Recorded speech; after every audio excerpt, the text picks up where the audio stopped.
This is Matt, and this will be a video on how to download Notion. So Notion desktop app, I'm right here on the main downloads page for Notion.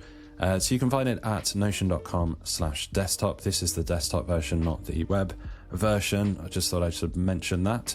Now, it will know what operating system you have when you visit this page. It has correctly identified that I have Mac OS, which is in fact correct.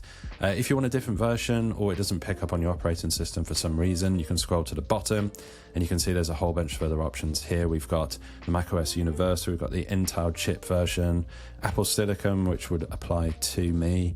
We also have two different versions for Windows. So it should identify that if you're on Windows, it should identify that you're on Windows. And you'll have a slightly different button here, but it will have the same effect. If not, and you maybe using Parallels or something, you can obviously select your version right here. So I'm just going to click on this black and white button for download for Mac OS. And just like that, you see the icon fly up, which is a universal symbol on Mac that something has been downloaded.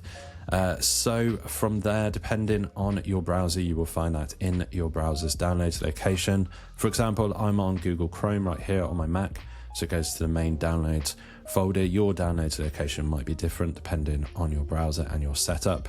Hopefully you found this video on how to download Notion useful. If you got something out of it, drop this video a like, it really helps, and subscribe to the channel for more videos just like this.